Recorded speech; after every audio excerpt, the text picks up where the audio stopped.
recording begin. Welcome you all. स्वागत आहे सगळ्यांचं. I'm just welcoming you for the next session of the lesson that is force, work, motion, force and work. आपण 7th लेसनच्या नवीन chapter कडे किंवा नवीन part कडे आपण वळत आहोत आणि त्या पार्टचं नाव आहे force and acceleration. So let's begin with this thing. तर आपण याला बिगिन करूया. आपण याच्याकडे पुढच्या पॉइंटला जाऊया. सो सी, आपण जस्ट एक एक्झाम्पल घेऊया. एक एक्झाम्पल इज व्हॉट की जर आपण एका फ्लोअरवर जर आपली हे गोटी असेल, आपण बोलतो कंचे, आपण जे खेळतो ते कंचे जे गोट्या आपण जर फिरवले तर बघा थोड्या टाइम नंतर ते थांबून जातात का ते फिरतच राहतात? मला सांगा, ते फिरतच राहतात का? जर कोणतीही गोष्ट, कोणतीही गोटी किंवा आपण कॉईन आपण पैसा, जर पैसा मी फिरवला एखादा फ्लोअरवर, कोणत्याही फ्लोअरवर, भले ते जमिनीवर असो किंवा लाकडाच्या याच्यावर असो किंवा पुस्तकावर असो, कोणत्याही फ्लोअरवर आपण फिरवलं तर ते सतत फिरतच राहणार का जसे आहे तसे? का थांबणार थोड्या नहीं सर. थोड़े देर बाद वो रुकेगा ना कहीं.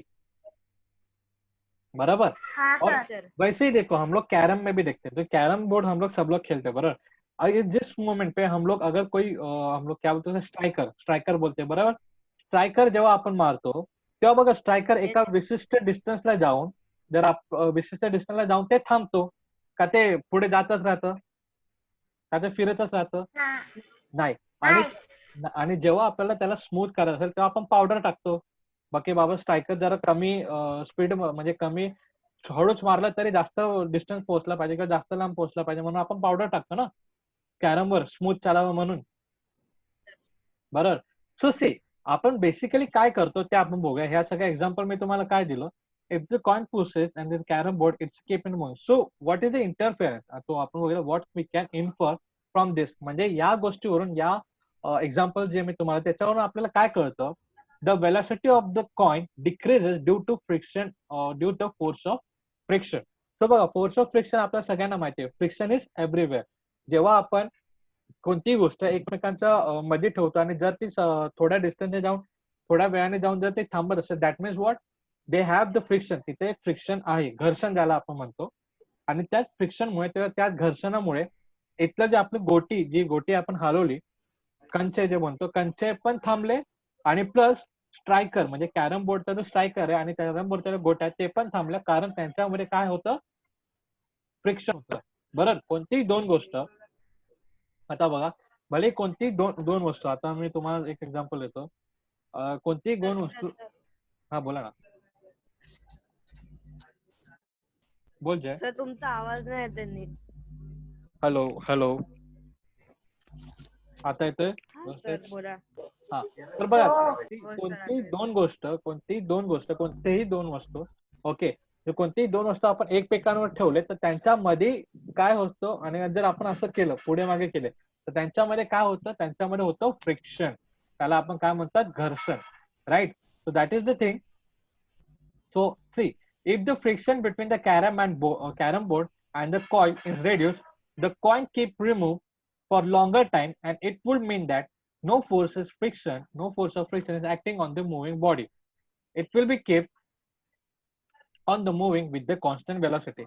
आता बघा, जसं आपण बघितलं, जर आपण बघूया ह्या दोघांमध्ये, आता आपल्याला कळालं की या दोघांमध्ये काय आहे, फ्रिक्शन आहे. पण जसं आपण बघा कॅरम बोर्ड म्हणजे आपण पावडर टाकतो, म्हणजे बेसिकली आपण काय करतोय, त्याचा जो फ्रिक्शन आहे म्हणजे कॉइनचा आणि कॅरम बोर्डचा जो फ्रिक्शन होणार आहे तो कमी करतो. कारण कॅरम बोर्ड मध्ये बघा, जसं आपण पावडर टाकतो त्याच्यानंतर जी गोटी आहे ती मारल्यानंतर किंवा स्ट्रायकर मारल्यानंतर ती गोष्ट लांबपर्यंत जाते म्हणजे काय होतं, त्याची जी फ्रिक्शन आहे, त्याचं फ्रिक्शन आहे तो कमी होतो. So that is the thing ते बोलतात ते. तो आगे बढ़ते हैं, पुढच्या पॉइंट कडे बघूया आणि काय सांगतात ते बघूया. The scientist sir Isaac Newton was the first. हा बोला. सर फ्रिक्शन म्हणजे इन्फॉर्म म्हणजे तुम्हाला कळतंय, म्हणजे माहिती देतात. सो इन्फॉर्मेशन आपण बोलतो बघ, इन्फॉर्मेशन म्हणजे काय, माहिती. तसंच त्यांनी इथे केलं, what we can inform from this, म्हणजे आपल्याला याच्यापासून काय माहिती भेटते. तो सेम अर्थासाठी तो शब्द यूज केलेला आहे. ओके. सो बघूया आपण पुढची गोष्ट. हे बघा, तुम्हाला कळालं असं की फ्रिक्शन कमी केलं तर ती हलणारी गोष्ट हे कंटिन्यू हलत जाते, कंटिन्यू पुढे जाते. आणि फ्रिक्शन जर आपण वाढवलं तर ती गोष्ट थोड्या वेळानंतर थांबते. So that is the thing. And the scientist Sir Isaac Newton was the first study the force and the resulting acceleration. So बघा, आपण फोर्स अँड रिझल्टिंग acceleration जसं आपण बघूया त्याला आपण बघूया. सो आता एक एक्झाम्पल आपण बघूया की एक गाडी आहे, गाडी पुढे वळत गेली. आपल्या सगळ्यांना म्हणजे टायर आणि रोड मध्ये फ्रिक्शन होतं आणि जसं आपण ब्रेक मारलं ब्रेक मारल्यानंतर बघा आपल्याला एक थोडा ट्र असा आवाज येतो आणि थोडा पुढे जाऊन ती गोष्ट थांबते. बरोबर बरोबर. आता मग गाडीला आपण जेव्हा ब्रेक मारतो, जोरात Yes, ब्रेक, sir.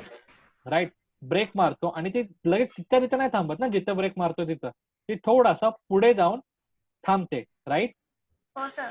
राईट. आणि ती थांबते कशामुळे? आपण ब्रेक मारतो ते तर आहेच, तो तर एक कारण आहे, म्हणजे आपण त्याचा ब्रेक थांबवतो. परंतु आपण बघतो की रस्त्याचं म्हणजे घासला जातो बघा टायर, आपण ज्याला बोलतो घासणे, टायर घासणे. म्हणजे काय होतंय रोड मध्ये आणि टायर मध्ये काय होतं, फ्रिक्शन होतंय, friction. So that is the friction, ते तुम्ही लक्षात ठेवा. That is the friction. एक एक्झाम्पल गाडीचं आपण दिलेलं आहे. सर, हा बोला,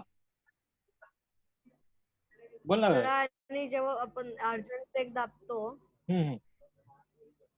तेव्हा बघ, तेव्हा रोडवर काळा मार्क पण येतो ना टायरचा सर. Right right right. तर ते कार्बन मार्क आहे, कारण ते घासलं गेलं. आपण अर्जंट ब्रेक मारतो बघ, तेव्हा काय होतं की जो टायर आहे तो फिरायचा थांबतो. बरोबर. फिरायचा थांबल्यानंतर तो एक घसरला गेल्यामुळे म्हणजे गाडी रोड आणि 2 मिनिटं थांबा, दरवाजा लावतो. ओके. सो बेसिकली काय होतं, डोर बोलतोय, रोड आणि टायर, या रोड आणि टायर यांच्यामध्ये काय होतं, फ्रिक्शन वाढतं. तो फ्रिक्शन वाढल्यामुळे तो एवढा जबरदस्त असतो, आपली स्पीड जास्त असते आणि अर्जंट ब्रेक मारल्यामुळे तो घर्षण जास्त होतं. म्हणून तो जो कार्बन पार्ट असतो आपण बोलतो टायरचा, तो थोडा रस्त्यावर येतो, म्हणून ते काळे मार्क लागतात. ठीक आहे. हो सर. ओके. सो आता पुढे वळूया. आता तुम्हाला कळालं की ते फ्रिक्शन म्हणजे हा बोला बोला, बोल जय. पण टायर आणि रोड मध्ये हार्ड फ्रिक्शन पण होतं ना त्याच्या दोघांमध्ये जेव्हा हा, आपण हार्ट, ब्रेक मारतो तेव्हा. Right right right. So that is the reason. त्याच्यामुळेच आपण बोलू शकतो की गाडी थांबते. जर तो हार्ड फ्रिक्शन नसता तर गाडी आपली पुढे सरकत येते. म्हणून बघा पावसाळ्यामध्ये आपण कधी कधी ब्रेक मारल्यानंतर आपली गाडी स्लिप होते. हो सर. हा, ती गाडी किंवा सायकल आपण घेतो किंवा बाईक असो, ती स्लिप का होते पावसाळ्यामध्ये?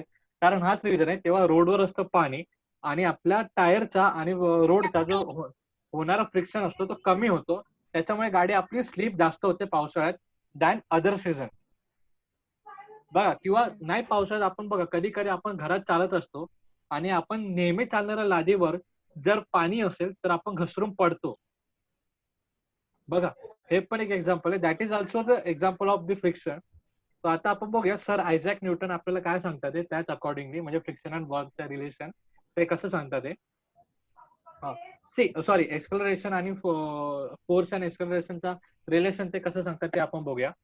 So see, the Newton's first law in motion, if no force is acting on body, its velocity does not change.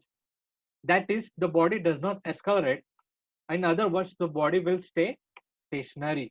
The body will stay stand. जर बघा एखादी गोष्ट आपल्याला, आता हा मी पेन तुम्हाला एक दाखवतोय. ओके, आता हा जो पेन आहे, पेन आपण बघूया, हा पेन मी बुकवर ठेवला, त्याला मी काहीच करत नाहीये, तर तो हलणार एका जागेवरून? नाही. राईट. आता कोणतीही वस्तू असेल त्याला आपण काहीच हातच नाही लावत आहे, त्याला आपण काय म्हणजे एक्सटर्नली त्याला काहीही फोर्स लावत नाहीये. सो दॅट मीन्स व्हॉट, ती एक स्टेशनरी ऑब्जेक्ट आहे, ती तिथच्या तिथंच राहील. ओके. त्याची वेलोसिटी चेंज होईल का? नाही. त्याचं काय डिस्प्लेसमेंट होईल का? नाही. त्याचा स्पीड येईल का? नाही. कारण ती एकाच जागेवर ना, ती वस्तू हालत आहे का? नाही. ती एकाच ठिकाणी आहे. म्हणजे त्याला कोणतेही दुसरे काय फॅक्टर्स किंवा दुसऱ्या काय क्वांटिटीज आपण काउंट करू शकत नाही. परंतु परंतु म्हणजे याचंच एक्झाम्पल आपण घेऊया. परंतु if it is in motion, okay, परंतु जर तीच वस्तू मोशन मध्ये असते and it will continue moving with the same velocity and in the same direction. Okay, it will remain stationary. If it is in motion, it will continue moving with the same velocity at the same direction. So बघा, परंतु जर ती गोष्ट जर motion मध्ये असते, जर आता ही गोष्ट आहे, ती मोशन मध्ये आहे, मोशन मध्ये आहे म्हणजे पुढे चालत, चालत, चालत, चालत आहे. म्हणजे तिथे काय होते आणि सेम म्हणजे त्याची स्पीड वगैरे काय वाढत नाही, फक्त ती एका स्पीडने कंटिन्यू चालत आहे. म्हणजे त्याचं काय होत आहे, त्याची वेलोसिटी हे पण सेम आहे आणि त्याचं एक्सेलरेशन सुद्धा सेम आहे. So that is the thing they same are, आहे. that is the they thing they are saying.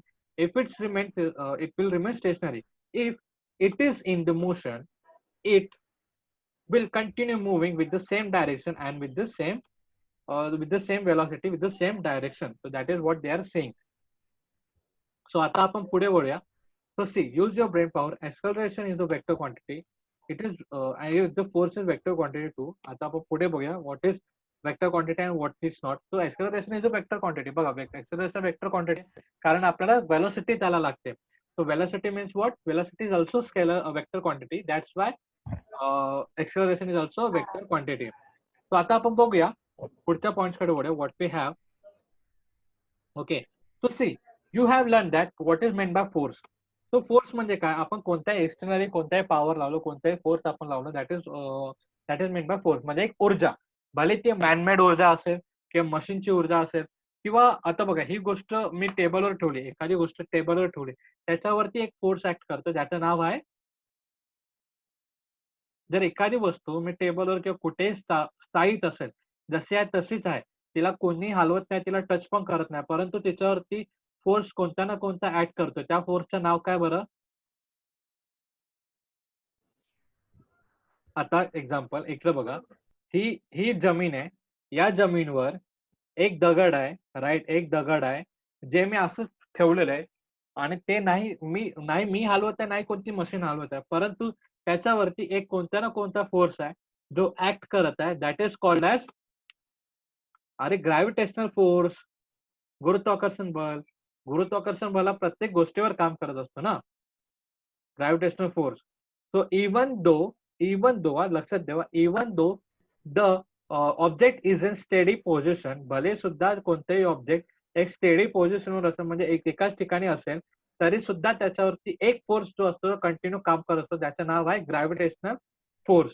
हे लक्षात, जस्ट रिमेंबर दिस. तुम्ही वाटत पॉईंट करून ठेवा किंवा कधी लेक्चर परत ऐकाल तुम्ही युट्यूबवर, तर you just make the point of this thing की even though the object is in steady position, the force is acting on the body, that's called as gravitational force. So आता आपण पुढे बघूया what is the thing and what is the everything we will see.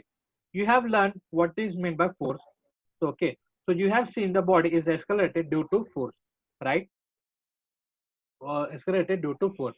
So आपल्याला जर speed वाढवायची असेल, velocity वाढवायची असेल, तर आपल्याला काही ना काही फोर्स द्यावा लागतो, right? So that is, suppose you place the 1 kilometer standard weight, and see in a chapter on the measurement. So आपण पुढे बघूया नंतर. On the surface of the no friction and pull with the acceleration 1 meter second square, the force applied is called as 1 Newton. तो बघा, आता मी तुम्हाला example देऊया. जर आपण 1 किलोग्रामची वस्तू एक नॉन फ्रिक्शन ऑब्जेक्टवर, म्हणजे ज्याच्यामध्ये फ्रिक्शन होत नाहीये, ओके, नो फ्रिक्शन सरफेसवर, बघा, with the surface of no friction सरफेसवर आपण त्याला एक्सकलरेशन आपण आणलं त्याला 1 मीटर पर सेकंड स्क्वेअर वर, म्हणजे त्याच्यावर लागणारा फोर्स हा किती आहे? 1 newton. Okay, 1 newton is the, आपण बघू शकतो, युनिट ऑफ फोर्स. ओके, जसं unit of acceleration 1 metre per second, sorry, per second square आहे, तसंच युनिट ऑफ फोर्सचा अप्लिकेशन म्हणजे युनिट ऑफ फोर्स आहे 1 न्यूटन. सो आपण बघूया 1 न्यूटन एक्झॅक्टली काय ते पुढे बघूया. So let's see. सो आपण पुढे बघूया, the force is measure by the escalator that is produce. So पुढे बघूया, द बेस्ट, परत एक बघूया, the place of weight of 1 kilometre, the place of weight of 1 kilogram, sorry, on a smooth wooden table, or spread the talcum powder evenly on the table. So बघा, तुम्हाला ना हा वाला एक्झाम्पल जो आपण बघतोय, हा वाला आपल्याला एक्झाम्पल करायचा आहे. ओके, ह्या एक्सपेरिमेंट मध्ये काय केलंय बघा, एक वुडन ब्लॉक घेतलाय, ज्याचं वजन आहे 1 किलोग्राम, आणि हा जो वजन आहे तो पण आहे 1 किलोग्राम, आणि एक पुलीला त्याला बांधलेलं. ओके, पुली म्हणजे आपण ज्याला आपण एक भिंगरी आपण बोलत होतो, त्या भिंगरीला बांधलेला आहे आणि ह्या सरफेसवर किंवा ह्या टेबलवर ह्या वर्कवर आपण पावडर टाकलेला आहे, म्हणजे ह्याचा जो फ्रिक्शन आहे तो आपण कमी केलाय. तर काय होईल बरं सांगा मला? हॅलो. काय? तर बघा आता ही एक गोष्ट आहे. ओके. हा एक वुडन ब्लॉक आहे. ओके. हा वुडन ब्लॉक आहे. ह्याचं वजन आहे 1 किलोग्राम. ओके. आणि हा प्लस वजन आहे 1 किलोग्राम. ओके. हा वजन पण आहे 1 किलोग्राम आणि हा वुडन ब्लॉक आहे. तर मग जर मी या ठिकाणी पावडर वगैरे टाकला आणि म्हणजे बेसिकली मी जो फ्रिक्शन. हॅलो. हॅलो. आवाज येतोय माझा? श्रेयस? येतोय सर. Okay, okay. गुड. आता फोनमध्ये बोलत. ओके. प्रतीक्षा बेटा आवाज येतोय माझा? तन्मय बेटा? सिद्धांतचा होता बहुतेक. येतोय सर आवाज. ओके. सिद्धू भाई सिद्धू हे कर ना काय म्हणतात त्याला? म्यूट कर. सर मगाशी येत नव्हता. ओके. म्यूट कर बेटा, म्यूट कर. सो बघा आपण बघूया. Place a weight of 1 kilogram on a smooth wooden table. Spread some talcum powder evenly on the table. Now pull the 1 kilogram weight of the one with the acceleration of 1 meter square. Again, pull the acceleration of 2 meter square. Okay, 2 meter square, 2 meter second square. It means that now you have applied the force of 2 Newton, that is 2 Newton, and you will take the many trials of this experiment. The forces applied, the forces measured by the acceleration that is produced. So basically त्यांनी काय केलं माहिती का? Okay. आता हा जो distance आहे, हा जो वेट आहे, हा वेट जर समजा आपण वाढवला तर ही गोष्ट पुढे येईल, बरोबर. आणि हा जो वेट जर आपण थोडा कमी केला किंवा सेम केला तर ही गोष्ट आहे ती जिथेला तिथेच अवेलेबल होईल आणि हळूहळू पुढे येईल. दॅट मीन्स व्हॉट, की त्यांचा जो एक्सलरेशन आहे, एक्सलरेशन आपण वाढवत आहोत, म्हणजे त्याला आपण जास्त जोरात ओढतोय किंवा त्याच्यात वेट वाढून हा वाला वेट वाढून त्याचं एक्सलरेशन आपण वाढवत आहोत. एक्सलरेशन वाढवत आहोत म्हणजे खाली येण्याची जी स्पीड आहे ते आपण वाढवत आहोत, जेणेकरून काय झालं, ही जी गोष्ट आहे ती सरळ येते. So that is basically they are saying the force is measured by the accelerating that is produce. म्हणजे ह्याच्यावरती जो फोर्स लागतोय खाली खेचायचा, तो बरोबर ह्याचा जो एक्सलरेशन वाढेल म्हणजे त्याचा वेट वाढेल, म्हणजे ह्याचा जो फोर्स आहे तो ऍक्टिंग करणार तो जास्त होईल. So that is the thing ते बोलतात ते, की जर 2 मीटर स्क्वेअरचा एक्सलरेशन आपण लावला, तो फोर्स त्याच्यावर अप्लाय होईल तो होईल 2 न्यूटन. आणि जर 1 मीटर स्क्वेअरचा आपण जर त्याच्यावरती एक्सलरेशन घेतला तो force will be 1 newton. Okay. So that is the thing. कळालं का पॉइंट तुम्हाला? Hello. Hello. Yes sir. Okay. हा सर काय झालं? पॉइंट कळालेस का म्हटलं? म्हणजे आता जे सांगितलं ते हो सर. हो सर कळाले. Okay, okay. Normal. So the force displacement and work. So आता आपण नेक्स्ट पॉइंट बघूया, दॅट इज फोर्स डिस्प्लेसमेंट आणि वर्क. सो बघा याच ह्याचा आपण ट्राय करतोय, ह्यालाच आपण रीड करूया. If the block moves forward, we can say that it has been displacement. Due to the displacement, we say that the force has done the some work. So बघा, आता आपण जसं आम्ही तुम्हाला एक्सप्लेनेशन देतो, इथं आपण वेट वाढवणार, बरं. या ठिकाणी आपण वेट वाढवणार, तर ही गोष्ट पुढे येईल, बरोबर. कोणता? हा जो वुडन ब्लॉक आहे तो पुढे येईल. जर आपण आता समजा एक एक्झाम्पल आपण घेऊया, ह्याचं वजन आहे 1 किलोग्राम. ओके. ह्याचं वजन आहे 1 किलोग्राम आणि ह्याचं आहे 500 म्हणजे अर्धा किलोग्राम. तर मला सांगा ही वस्तू हालेल का इथून? हॅलो. नाही हलणार सर. नाही आलं. नाही आलं.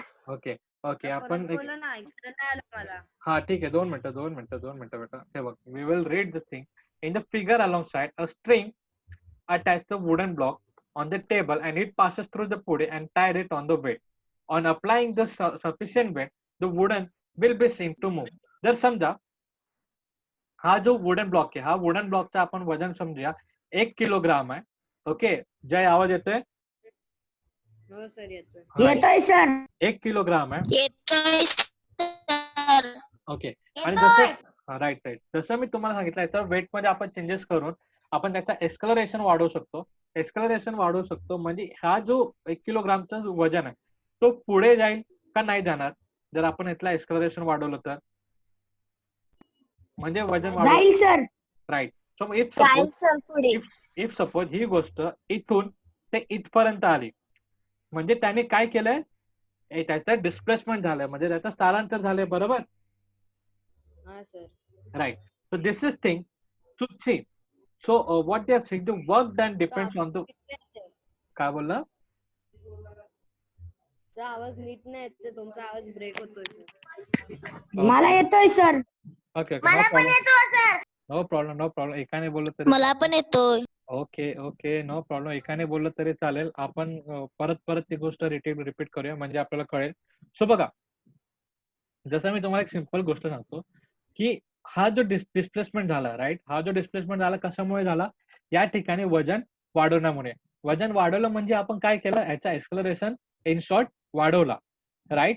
सो जसं हा डिस्प्लेसमेंट इथून इथपर्यंत झालं, म्हणजे आपण काय बोलू शकतो, कार्य झालं, काहीतरी काम झालंय तिथे, काहीतरी काम झालंय. काय काम झालंय, भले ते डिस्प्लेसमेंटचं काम झालंय, बट तिथे काहीतरी कार्य झालंय ना.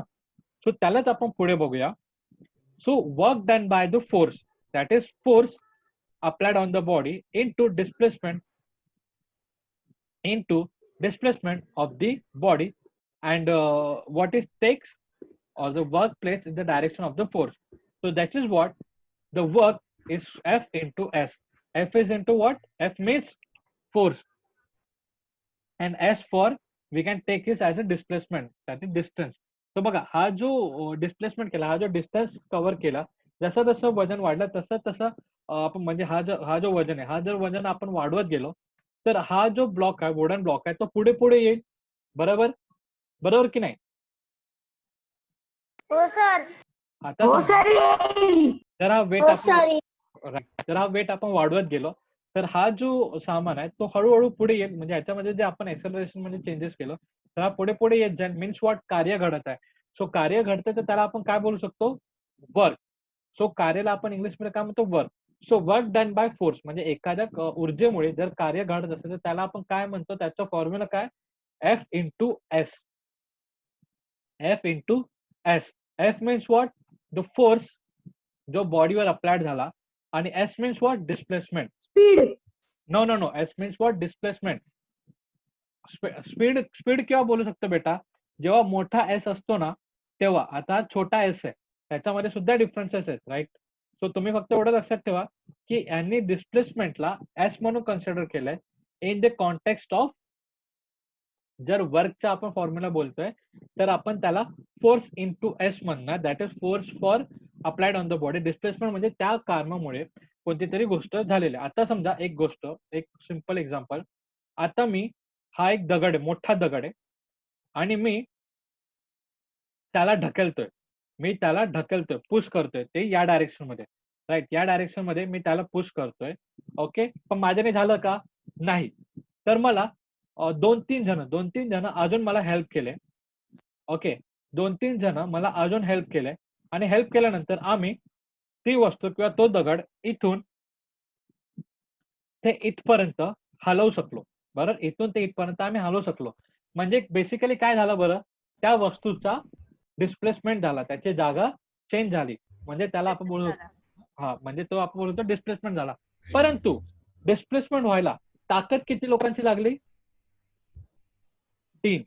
मी आणि माझे 2 मित्र, आम्ही तिघांनी मिळून जेव्हा त्याला ढकललं, तेव्हा तो जो दगड आहे, किंवा तो जो दगड आहे आपण बोलतो, तो जागा हलला, म्हणजे काय झालं, या ठिकाणी जो पॉवर आहे ती वाढली, तेव्हा डिस्प्लेसमेंट हा वाढला. सो बघा, दॅट इज द थिंग ते सिम्पली बोलतात ते कार्य घडणं म्हणजे काय, फोर्स इंटू डिस्प्लेसमेंट, म्हणजे जेवढी आपण ताकद लावू तेवढा त्याचा डिस्प्लेसमेंट होईल, हे त्याचा आता अर्थ मी इकडून चल. बेटा म्यूट कर. सो पॉइंट्स कळालं बेटा, जय बेटा कळालं, रिया तुला कळालं, जेवढा ताकद आपण जास्त लावू, तेवढा डिस्प्लेसमेंट हा जास्त होईल. So let's go for the next point. So we will see in the SI unit, that is standard international आपण ज्याला म्हणतो, or system international, त्याच्यामध्ये unit of work is joule, that is J, and while the unit of force is Newton, and the unit of displacement in meters, that is M. In CGS system, the unit of work is ERG, that is अर्ग. Okay, जर आपण SI unit standard unit जर आपण बोलतो internationally standard units म्हणजे MKS. हा MKS system, एवढं लक्षात ठेवा. जेव्हा जेव्हा SI युनिट येईल तेव्हा तो आपण कन्सिडर करतो that is in MKS system. The MKS system is metre, kilogram and second. So पुढे बघूया, जर SI युनिट मध्ये वर्कचा जो हे आहे युनिट आहे त्याला म्हणतात जूल SI युनिट मध्ये. आणि while the unit of Newton is N, unit of force is N. जसं आपण बघितलं फोर्सला आपण N असं कन्सिडर केलंय. डिस्प्लेसमेंटला in metre, displacement in metre that we called is M.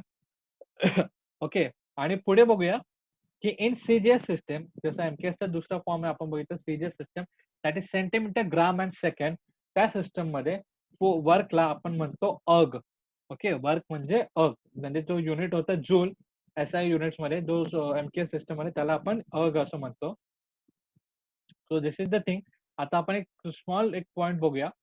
So if a force of 1 Newton parallel to the surface of the table is applied on the wooden block on the table and the block is displaced by 1 meter, then it can be said that force has done the 1 joule of work. And in this example the displacement is in the direction of the force. So बघा, आपण जसं बघितलं की हा example कडे बघितलं, हा example जसं आपण ढकलतोय. ओके, मी टाइम अप होतोय आपला, मी रेकॉर्डिंग थांबवतो आणि तुम्हाला दुसरी लिंक पाठवतो, त्याच्यावरती क्लिक